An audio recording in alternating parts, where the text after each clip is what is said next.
Hello guys, જય શ્રી કૃષ્ણ. આજે હું જઈ રહ્યો છું દવાખાને. અહીંયા આવ્યા મારા 6-7 મહિના થઈ ગયા, પણ હું કોઈ દિવસ દવાખાને નથી ગયો. તો મેં ઓનલાઈન રજિસ્ટ્રેશન કરેલું અને આજે મારી અપોઇન્ટમેન્ટ છે. તો અત્યારે વાગ્યા છે 5 અને 5:10ની મારી અપોઇન્ટમેન્ટ છે. તો અહીંયા દવાખાને ટાઈમે જવું જરૂરી છે, અધરવાઇઝ તમારી જે અપોઇન્ટમેન્ટ એ કેન્સલ થઈ જાય છે અને તમને પછી જ્યારે અવેલેબલ હોય બીજી અપોઇન્ટમેન્ટ ત્યારે આપે છે. તો અત્યારે મારે 5:10ની અપોઇન્ટમેન્ટ છે, જે ઘરની નજીક જ છે મારું જે દવાખાનું છે. તો અત્યારે ચાલતા નીકળ્યો છું, તો 5-10 મિનિટમાં ત્યાં પહોંચી જઈશ હવે. અને અહીંયા દવાખાનામાં તમે જાઓ તો તમારે પહેલાં અપોઇન્ટમેન્ટ લઈને જવું પડે છે. તમે આપણે ઇન્ડિયાની જેમ સીધા નથી જઈ શકતા અહીંયા. તો અત્યારે મેં અપોઇન્ટમેન્ટ લીધી છે, અત્યારે હું જઉં છું હવે. આ મારી ફર્સ્ટ અપોઇન્ટમેન્ટ છે. મને કંઈ થયું તો નથી, બટ મેં રજિસ્ટ્રેશન કર્યું છે કે બાય ચાન્સ ભવિષ્યમાં કંઈ થાય તો રજિસ્ટર મારું કરેલું હોય તો મારે સીધે અપોઇન્ટમેન્ટ લઈને જવાનું જ રહે ખાલી. તો એના માટે આજે હું જઉં છું પહેલી વાર મળવા. એટલે તમારે યુરિન ને બધું તમારે સાથે લઈ જવાનું, ત્યાં તમારું બીજું ચેકઅપ કરશે. તો અમારી ફર્સ્ટ મિટિંગ છે ડૉક્ટર જોડે, તો એ મારું બધું ચેકઅપ ને એવું કરશે અત્યારે. અને અહીંયા હું એઝ અ ઇન્ટરનેશનલ સ્ટુડન્ટ આવેલો છું, એટલે અહીંયા જ્યારે હું દવાખાને જાઉં તો મારો કોઈપણ પ્રકારનો ખર્ચો થતો નથી. કારણ કે હું જ્યારે અહીંયા યુકેમાં આવ્યો હતો ત્યારે હું NHS એટલે કે નેશનલ હેલ્થ સર્વિસ એ હું ભરીને આવેલો હતો, અને જે અરાઉન્ડ 75,000 મેં ભર્યા હતા. તો અહીંયા હું દવાખાને જાઉં તો મારો કોઈ ખર્ચો નહીં થાય. જે ડૉક્ટર દવા લખી આપે એ મારે બહારથી લેવાની રહે, બાકી બીજો કોઈ દવાખાનામાં ખર્ચો ના થાય મારો. તો એના મેં ઇન્ડિયાથી 75,000 ભરેલા હતા. અને મારો અહીંયા વર્ષનો કોર્સ છે, એટલે મેં એક વર્ષના મેં 75,000 ભરેલા છે. તો એ વર્ષની અંદર મને કંઈ બી થાય તો મારે કોઈપણ જાતનો ચાર્જ આપવાનો રહેતો નથી. અને એક વર્ષ પત્યા પછી મારે એ બધું ફરીથી અપ્લાય કરવું પડે છે. તો મેં NHS માટે ઓનલાઈન રજિસ્ટ્રેશન કરેલું હતું, અને રજિસ્ટ્રેશન કરો એટલે તમને એક નંબર આપે છે, અને તમારે પછી નજીકની તમારું જે દવાખાનું હોય એ તમારે ગોતી અને ત્યાં આગળ તમારે રજિસ્ટ્રેશન કરવાનું હોય છે. અને રજિસ્ટ્રેશન કરો એટલે 5 દિવસની અંદર તમને એ લોકો સામેથી કોલ કરે છે કે તમે અપોઇન્ટમેન્ટ માટે ક્યારે આવશો એમ. તો તમારે પછી કહેવાનું કે હું આ દિવસ અવેલેબલ છું. તો જો એમની જોડે જગ્યા હશે તો એ દિવસે તમને બોલાવી લેશે. તો મને ઓલરેડી એમને પહેલાં બી કીધેલું, પણ હું પહેલાં પહોંચી નહોતો શક્યો. પછી એમને બીજી વાર બી મને તારીખ આપી કે તમે આ તારીખે આવી જજો. તો બીજી વાર બી મારે કંઈ યુનિવર્સિટીનું કામ હતું એટલે હું જઈ નહોતો શક્યો. તો આ મારી ત્રીજી અપોઇન્ટમેન્ટ છે. તો હું કાલે ગયેલો ત્યાં દવાખાને, અને મેં કીધું કે મારે ડેટ જોઈતી છે. હું ફર્સ્ટ ટાઈમ મેં તો રજિસ્ટ્રેશન કરાયેલું છે, તો મેં કીધું મારે ચેકઅપ માટેની ડેટ જોઈતી છે.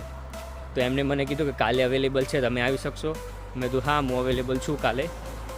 તો અત્યારે યુનિવર્સિટીમાં રજા જેવું ચાલે છે, તો મેં કીધું આ એક કામ પતી જાય મારું. તો અત્યારે હવે હું લગભગ 5 મિનિટની અંદર ત્યાં પહોંચી જઈશ. અને અત્યારે થયા છે 5 વાગ્યા છે, તો મારી જોડે 10 મિનિટ છે હજુ પહોંચવા માટે. તો ગાઈસ, હું દવાખાને પહોંચ્યો એટલે ત્યાંથી અંદરથી જો એ લોકો પરમિશન આપશે તો બતાવવાનો ટ્રાય કરીશ તમને. અને ત્યાં અંદર ગયા પછી મને શું પૂછ્યું એ બધું તમને કહીશ પછી હું. અહીંયા એટલા દુકાનની બહાર શાકભાજી અને ફ્રૂટ બધું પડ્યું હોય છે. અહીંયા દવાની દુકાન છે, અને એક દુકાન છોડીને બાજુમાં દવાખાનું છે. આ પોસ્ટ ઓફિસ છે. અહીંયા આ દવાની દુકાન છે, એની બાજુમાં ડેન્ટલ છે, દાંતવાળાનું છે, અને એની બાજુમાં આ સર્જરી છે, જ્યાં આ દવાખાનું છે જ્યાં મેં રજિસ્ટ્રેશન કરાયેલું છે. તો અહીંયા જઈશું આપણે. અહીંયાથી હું બેલ મારી છે એટલે અંદરથી દરવાજો ખોલશે એ લોકો. તો ગાઈસ, ફાઇનલી મારું ચેકઅપ થઈ ગયું છે. અંદર ફોટોગ્રાફી કે એવું વિડીયો શૂટિંગ અલાઉ નહોતું એટલે મેં કર્યું ના. તો અંદર હું જેવો ગયો પછી ત્યાં જઈને મેં કીધું કે મારે પહેલી વાર અહીંયા આવ્યો છું અને મેં રજિસ્ટ્રેશન કરેલું છે. તો પછી એમને મારી બતાવ્યું કે ભાઈ આ માણસ પિયુષ પ્રજાપતિ અહીંયા આવી ગયા છે.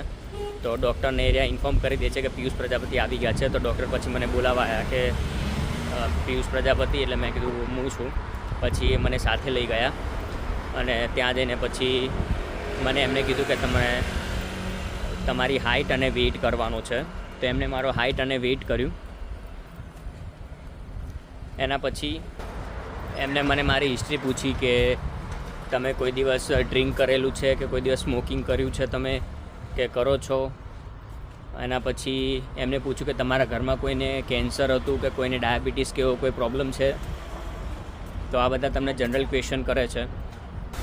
પછી એમને મારું બ્લડ પ્રેશર માપ્યું અને આ બધી પ્રોસેસ પૂરી કર્યા પછી ફાઇનલી હું અહીંયા રજિસ્ટર થઈ ગયો છું હવે. એટલે મને હવે કંઈ બી થાય તો હું સીધો આ દવાખાને આવી શકું છું અપોઇન્ટમેન્ટ બુક કરીને. પછી એમને એક પ્રશ્ન કર્યો મને કે આર યુ સ્કિની રાઇટ નાઉ. એટલે એનો મતલબ એવો થયો કે તમે અત્યારે જ પતલા છો કે તમે વેઇટ લોસ કર્યું છે. તો મને અંદરથી થયું કે ભાઈ મારું શરીર વધતું જ નથી તો ક્યાંથી ઘટાડું. મેં તો પહેલેથી જ આવું છું. તો મને કહીશ ઓલ રાઇટ. પછી મને જ્યારે સ્મોકિંગનો પ્રશ્ન કર્યો કે તમે કોઈ દિવસ સ્મોક કર્યું છે તો મેં એમને ના પાડી. તો મને કે આ વીકની વાત નથી કરતી કે આ મંથમાં ક્યારે કર્યું સ્મોકિંગ એમ. મેં તો મંથમાં બી નથી કર્યું. તો કે ઇટ્સ ઇમ્પોસિબલ કે મેં તો ના હું સ્મોકિંગ કરતો જ નથી. તો મને કે ઇટ્સ ગુડ કે.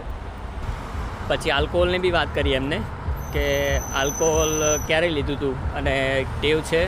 મેં કીધું ના. તો મને કે આ વીકમાં ક્યારે લીધું હતું. મેં કીધું નથી લીધું મેં. તો મને કે મંથમાં. મેં તો મંથમાં બી નથી લીધું. તો કે 6 મહિને લો છો. મેં તો 6 મહિને બી નથી લેતો. હું લેતો જ નથી. તો મને કે આખી તમારી લાઈફમાં તમે ડ્રિંક લીધું જ નથી. મેં તો ના નથી લીધું મેં. તો આ બધી પ્રોસેસ હોય છે. ફરીથી એકવાર તમને રિપીટ કરી દઉં છું. તમારે સૌથી પહેલાં ઓનલાઈન રજિસ્ટ્રેશન કરવાનું હોય છે. ઓનલાઈન રજિસ્ટ્રેશન કરો પછી તમને અંદર કહે છે કે તમારે કયા દવાખાનામાં રજિસ્ટર થવું છે. તો તમારે તમારું ઘરનું એડ્રેસ નાખવાનું. એટલે એમાં નજીકની બધી તમને દવાખાના બતાવશે. અહીંયા દવાખાનાને જીપી કહે એ લોકો. તો નજીકનું દવાખાનું તમારે જોઈ લેવાનું. એટલે મારે નજીક અહીંયા પડતું હતું જે 5-10 મિનિટના વોકિંગ ડિસ્ટન્સ પર છે. તો મેં એરિયું બુક કરેલું. એટલે તમને અંદર ઓપ્શન બતાવે છે કે તમારે કયું દવાખાનું લેવું છે અને એ દવાખાનાની અંદર તમારે ફોર્મ ભરવાનું. એટલે તમને લગભગ વિધિન 5 વર્કિંગ ડેઝની અંદર તમને સામેથી કોલ કરે છે કે તમારે અમારી જોડે રજિસ્ટર કરવું છે. એટલે તમારે કહેવાનું હા મારે કરવું છે. અને પછી એ તમને કહે છે કે આ તારીખે તમે આવી જજો. તો એ તારીખે તમારે ત્યાં જતું રહેવાનું. એટલે એ લોકો તમને રજિસ્ટર કરી લેશે. આ જનરલ ક્વેશ્ચન બધા કરશે અને પછી તમે જીપી એટલે કે દવાખાના જોડે રજિસ્ટર થઈ જશો. તો ગાઈઝ આજે હું જ્યારે દવાખાનામાં બેઠો હતો ત્યારે મેં એક પોસ્ટર વાંચેલું ત્યાં દવાખાનામાં લગાવેલું હતું કે તમે ઇંગ્લેન્ડમાં રહો છો એનો મતલબ તમે જીપી સાથે રજિસ્ટ્રેશન કરાવી શકો છો. તો એનો મતલબ એ થયો કે તમે કોઈ પણ ઇમિગ્રેશન સ્ટેટસ તમારું કોઈ બી હોય તો તમે અહીંયા જીપીમાં રજિસ્ટ્રેશન કરાવી શકો છો. એમની અંદર ચોખ્ખા શબ્દોમાં લખેલું હતું કે તમે કોઈ પણ તમારું સ્ટેટસ ગમે તે હોય ઇમિગ્રેશનનું પણ તમે ઇંગ્લેન્ડમાં રહો છો એનો મતલબ you have right to register with GP. તો ગાઈઝ વિડીયો તમને ઇન્ફોર્મેટિવ લાગ્યો હશે તો વિડીયોને લાઇક કરજો, શેર કરજો અને સબસ્ક્રાઈબ કરવાનું ભૂલતા નહીં. મારું અત્યારે ઘર આવી ગયું છે. તો મળીએ નવા વિડીયો સાથે. ત્યાં સુધી જય શ્રી કૃષ્ણ.